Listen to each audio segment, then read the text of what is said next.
MU jual Jadon Sancho, Dortmund siap menampung. Barcelona pakai jersey khusus di El Clasico. Kena kasus suap, Presiden Barca tuduh ada konspirasi Real Madrid. Lagi, Ronaldo ucapkan Assalamualaikum. Messi pemain bergaji tertinggi di MLS. Putra Cristiano Ronaldo, Cristiano Junior, setuju untuk bergabung dengan tim U13 Al Nassr dan ingin menembus tim senior demi bermain bersama ayahnya. Menurut Fabrizio Romano, Cristiano Junior akan mulai berlatih bersama rekan satu tim barunya dalam beberapa hari ke depan. Remaja berusia 13 tahun itu telah berlatih di Arab Saudi sejak ayahnya pindah ke Al Nassr pada Januari tahun ini. Namun ia kini resmi menjadi bagian dari akademi tim Liga Pro. Pakar transfer Fabrizio Romano menyebut bahwa Jadon Sancho kemungkinan besar akan dilepas Manchester United di Januari 2024. Menurut laporan tersebut, Erik ten Hag saat ini sudah siap untuk berpisah dengan Sancho. Romano juga menyebut bahwa saat ini Setan Merah sudah membuka diri untuk tawaran bagi Sancho. Menurut gosip yang beredar, Sancho sendiri memiliki sejumlah peminat. Beberapa klub IPL dan mantan klub Sancho Borussia Dortmund dikabarkan akan mencoba merekrut sang pemain di akhir tahun nanti. Barcelona akan mengenakan jersey khusus saat menghadapi rival abadinya Real Madrid pada laga lanjutan La Liga Spanyol Minggu 28 Oktober mendatang. Barcelona menyiapkan jersey khusus dengan logo Rolling Stones di bagian depan untuk pertandingan yang dikenal sebagai El Clasico itu. Sebelum Rolling Stones, sejak Barcelona menandatangani kesepakatan dengan Spotify, mereka telah berkolaborasi dengan beberapa sensasi musik, termasuk Rosalia, Drake, Daddy Yankee, dan Pusha T. Manchester United dilanda kabar buruk. MU telah mengungkapkan bahwa Casemiro akan absen untuk pertandingan Liga Inggris akhir pekan ini melawan Sheffield United Minggu 22 Oktober 2023 dini hari WIB.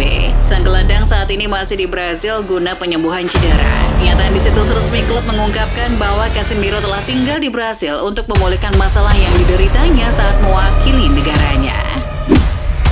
UEFA telah mengumumkan bahwa pertandingan kualifikasi Euro 2024 antara Belgia dan Swedia yang dihentikan tidak akan diulang.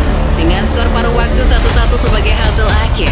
Seperti diketahui, laga tersebut tidak dilanjutkan karena terjadi insiden di luar stadion yang bisa membahayakan keselamatan penonton pertandingan. Komite Eksekutif FIFA telah bersepakat dengan Asosiasi Sepak Bola dari kedua negara memutuskan jalan terbaik laga tidak perlu dilanjutkan. Menurut kabar Speed Soccer, Kapten Tim Nasional Amerika Serikat Tyler Adams akan absen hingga tahun depan menyusul operasi kedua pada hamstringnya. Gelandang Bournemouth itu menjalani operasi 2 minggu lalu dan diperkirakan pulih dalam waktu sekitar 5 bulan. Membuatnya absen hingga setidaknya pertengahan Februari. Pekan lalu ada kabar mengejutkan datang dari timnas Italia. Sandro Tonali dan Nicolo Zaniolo diperiksa kepolisian Italia saat menjalani pemusatan latihan di Azzurri. Keduanya diperiksa karena keduanya diduga melakukan perjudian ilegal, sehingga mereka harus diperiksa secara intensif oleh pihak berwajib. Kini ada kabar terbaru soal Tonali. Tonali ternyata kerap memasang taruhan saat AC Milan bertanding. Ia disebut selalu bertaruh AC Milan menang di setiap kali ia berjudi.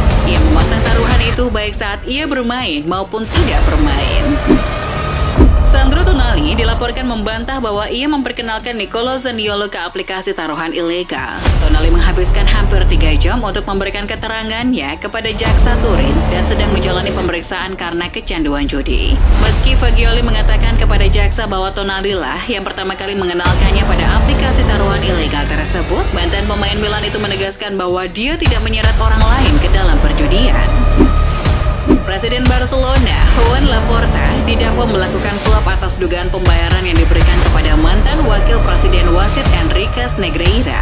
Namun, Laporta yakin bahwa Madridisme sosiologis alias konspirasi Real Madrid adalah alasan dibalik saga terbaru yang terakhir di Camp Nou. Menurutnya, Los Blancos khawatir dengan kebangkitan Barca akhir-akhir ini.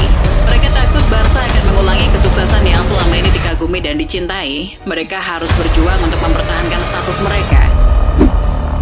Dikutip Football Espanya, muncul rumor bahwa raksasa La Liga Real Madrid mengincar bintang Manchester City Julian Alvarez. Artinya, Los Blancos bakal bersaing dengan Barcelona yang lebih dulu menyatakan ketertarikannya kepada Alvarez sebagai pengganti jangka panjang Lewandowski. Sedangkan Julian Alvarez sendiri baru saja memperpanjang kontrak pada akhir musim lalu sampai Juni 2028. Dalam kontraknya, pelepasan. Cedera ACL Neymar saat membela timnas Brasil membuat Al Hilal murka. Kabar bahwa Neymar bisa absen sampai 9 bulan jelas membuat Al Hilal rugi. Terbaru dikabarkan bahwa FIFA harus membayar uang kompensasi kepada pihak klub Al Hilal.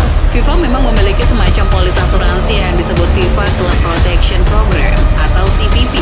FIFA akan membayar gaji pemain mulai dari 28 hari hingga 1 tahun dengan jumlah maksimal 6,5 juta pounds. Andai pemain tersebut mengalami cedera dalam tugas internasional. Artinya, aturan mengharuskan FIFA membayar 6,5 juta pounds kepada Al Hilal atau sekitar 125 miliar rupiah.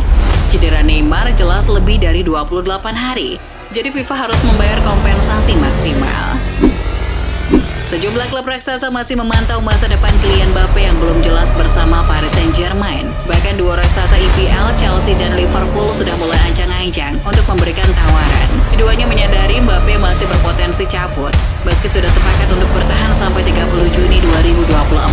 Mereka berharap ada kesempatan untuk bisa mendapatkan tanda tangan sang bintang secara gratis. Mantan rekan Cristiano Ronaldo di Sporting CP, Fabio Paim, membagikan kisah masa lalu dari sang bintang yang jauh dari kata makmur seperti sekarang ini. Paim dan Ronaldo yang berteman saat itu sempat kesulitan mencari makanan layak selama berada di Akademi Sporting CP pada waktu itu. Mereka bahkan sampai mencuri waktu ke restoran cepat saji, tetapi hanya mendapatkan makanan sisa seperti burger yang notabene jauh dari kata layak. Kami berada di sana setiap malam untuk mengambil hamburger. Kami memakan sisa makanan yang akan dibuang, kata Paim. Cristiano Ronaldo sepertinya sudah nyaman dan beradaptasi dengan klub barunya Al Nassr. Sebab Ronaldo mulai melakukan kebiasaan yang dilakukan orang-orang di lingkungannya. Saat masuk ke lapangan latihan Kamis 19 Oktober, Ronaldo terlihat menyapa rekan-rekan satu timnya. Ronaldo berucap Assalamualaikum untuk menyapa rekan-rekan satu timnya di Al Nassr.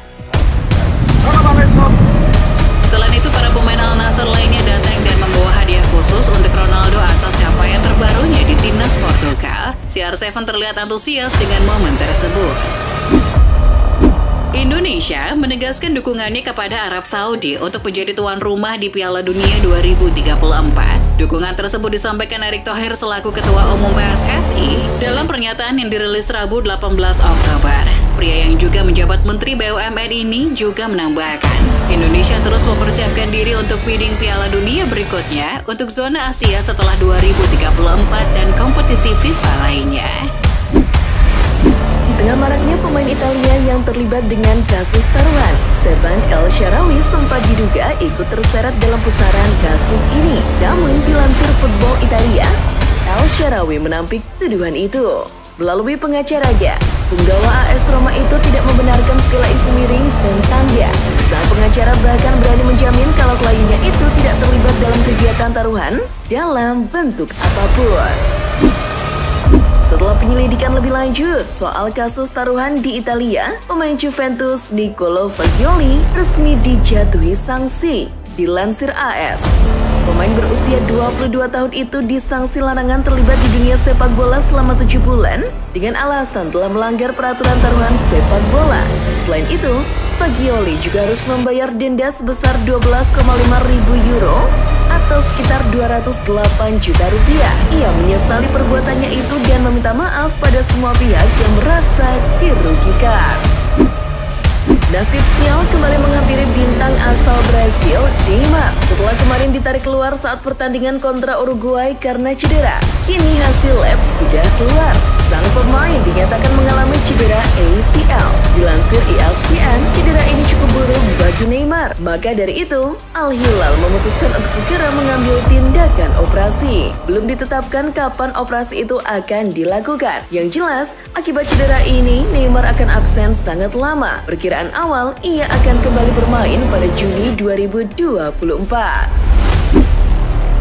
Kehadiran Lionel Messi di Inter Miami telah memberikan dampak yang positif bagi klub maupun kompetisi MLS itu sendiri. Oleh karena itu, Miami berani membayar mahal hanya untuk gaji sang pemain. Dilansir ESPN, Messi akan mendapat bayaran pokok sekitar $20,4 juta per tahun. itu setara dengan 323 miliar rupiah. Angka itu jadi yang tertinggi di MLS mengalahkan Xherdan Shaqiri, Chicharito, dan juga Federico Bernardeschi.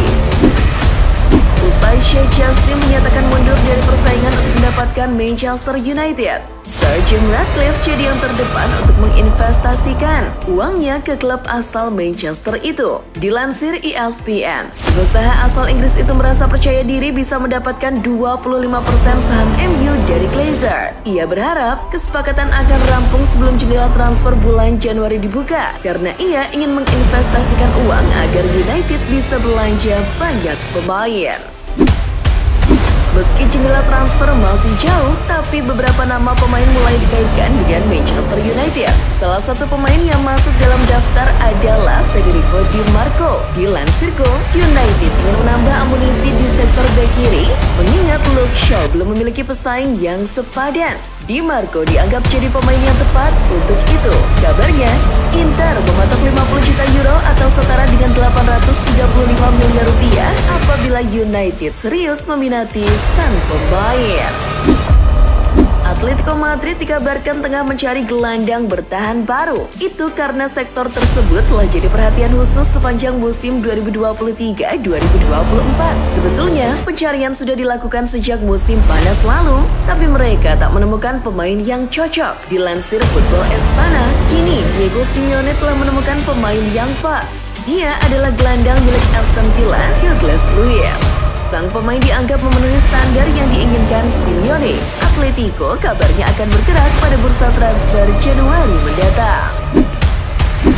Jurgen Klopp dikabarkan benar-benar menginginkan tambahan striker tajam sesegera mungkin. Dilansir Tribal Football, Klopp sampai mengutus tim scouting Liverpool untuk berangkat ke Portugal untuk memantau Victor Osimhen yang tengah beraksi bersama timnas Nigeria. Tim pemandu bakat Liverpool hadir di pertandingan antara Nigeria dan Mozambik untuk memantau permainan Osimhen. Terlebih, hubungannya dengan Napoli sedang renggang. Ini akan jadi momen yang pas untuk menggodanya. Jordan Henderson dicuma offense ketika dia diganti dalam kemenangan persahabatan 1-0 atas Australia. Mantan kapten Liverpool itu dikritik karena bergabung dengan klub Arab Saudi Al-Ettifaq musim panas ini. Situasi ini pun memancing Harry Maguire untuk berkomentar. Dilansir BBC, Maguire menyayangkan kelakuan fans yang mencemooh pemainnya sendiri. Menurutnya, fans yang baik seharusnya tak pernah mencemooh pemain. Baru-baru ini, legenda sepak bola Italia Paolo Di Canio mengungkapkan kalau dirinya sempat mendapat tawaran untuk bergabung dengan tim kepelatihan Roberto Mancini di timnas Arab Saudi. Namun, seperti yang diwartakan The Sun, ia justru menolak kesempatan itu. Menurutnya, uang bukanlah segalanya dalam karir kepelatihan. Di Canio merasa jika ia menikmati uang minyak, itu akan mengganggu perkembangan dirinya sebagai seorang profesional.